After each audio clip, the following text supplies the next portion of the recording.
오버 더 탑 코멘트 9월 6일 오후 중국. 안녕하세요.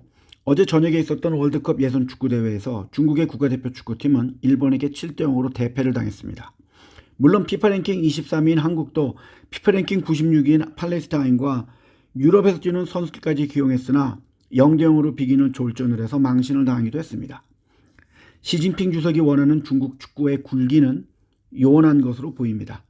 왜 중국 축구가 어려운지에 관한 내용은 네이버 카페에 제가 예전에 쓴 글이 있습니다. 그걸 보시길 추천드립니다.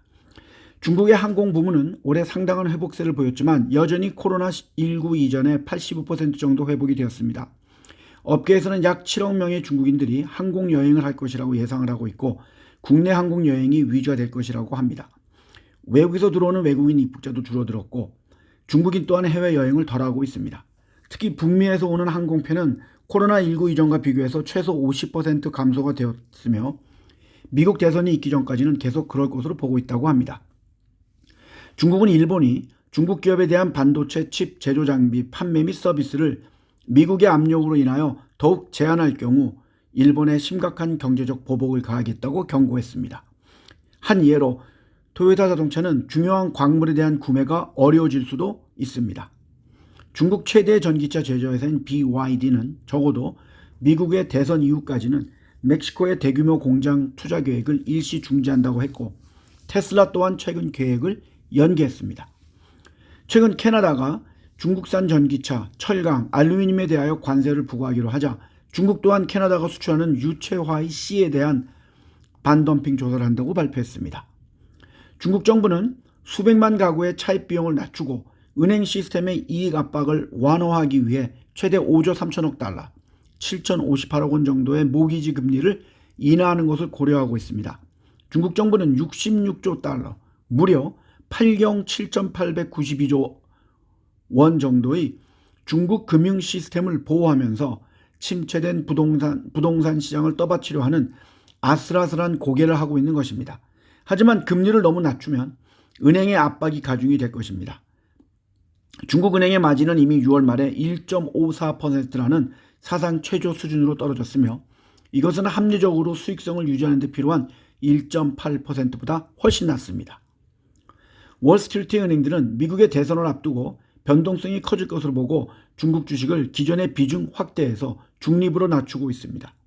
JP모간, UBS, 노무라 등 이미 하향 조정을 했고 뱅크 오브 아메리카, 골드만삭스, JP모건은 올해 중국 경제가 5% 미만으로 성장할 것이라고 예측하면서 재정 및 통화 정책이 사람들이 원하는 것보다 약하며 국내 수요의 성장을 되살리기에 불충분하다고 합니다.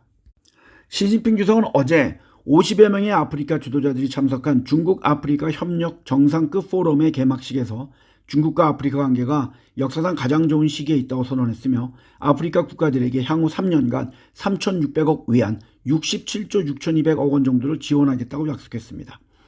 3일 동안 진행할 이 정상회담은 코로나19 이후 중국의 가장 큰 외교 행사입니다. 중국은 15년 연속으로 아프리카의 가장 큰 무역 파트너였습니다. 3년 전에 있었던 마지막 포럼에서 중국은 향후 3년 동안 아프리카에서 3천억 달러, 399조 6,300억 원 정도를 수입하겠다고 약속했지만 이행은 안 된 것으로 보입니다. 작년에 중국은 아프리카에서 1,090억 달러, 145조 1,989억 원 정도의 상품을 수입했습니다. 그런데 구독자분들은 혹시 기억하실지 모르겠습니다만 1985년 7월에 전 세계에서 약 19억 명이 생중계로 16시간 동안 런던의 윈블리 스타디움과 미국의 필라델피아 존 F 케네디 스타디움과 독일, 당시는 서독이겠죠? 소련, 일본, 호주 등의 국가에서 당시에 너무나도 유명했던 뮤지션들이 가난과 기근에 시달리던 에티오피아를 돕자는 취지의 공연인 라이브 에이드를 했습니다. 런던에서는 여왕이 참석을 했고 필 콜린스는 영국과 미국에 모두 참가하기도 했고 영국의 무대에 선 사람들은 당시 38세였던 프레디 머큐리가 열창을 했던 퀸, 샤데이, 스팅, 폴 영, U2, 다이어 스트레이츠, 후, 엘튼 존, 폴 맥카트니 등이고 미국에선 빌리 오션, 블랙 사바스, 런 DMC, 릭 스프링필드, REO 스피드웨건, 주다스 프리스트, 브라이언 아담스, 비치 보이스, 산타나, 마돈나, 케니 로긴스, 닐 영, 탐슨 트윈스, 레드 제플린, 듀란 듀란, 홀 앤 오츠, 믹 제거, 밥 딜런 등 정말 기라성 같은 뮤지션들이 공연을 했고, 영국 공연의 마지막 곡은 Do They Know It's Christmas였고, 미국 공연의 마지막 곡은 We Are The World였습니다. 유튜브에 그날의 공연 실황이 많이 있습니다. 시간이 되시면 보시길 추천합니다. 이날 4천만 파운드, 현재 가치로는 약 1억 파운드, 1750억 원 정도가 모여져 이디오피아와 근처의 국가에 보내졌으나 약 5%만 희생자의 가족에게 갔고, 대부분은 반군들이 횡령과 착복을 해서 무기를 사는 데 쓰였다고 합니다. 그리고 제가 89년부터 근무했던 저희 첫 직장인 다이와 증권도 그 당시에 투자자들에게 향후에 가장 각광을 받을 투자 대상처는 아프리카라고 했었습니다. 그런데 현재는 어떤가요? 여전히 아프리카를 투자의 대상처로 추천들을 하고 있습니다.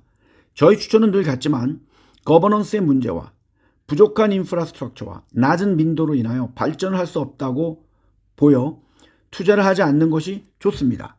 첨보하는 현재 원숭이 두 창이 창궐하고 있는 콩고의 빈민가의 모습을 보시면 아실 것입니다.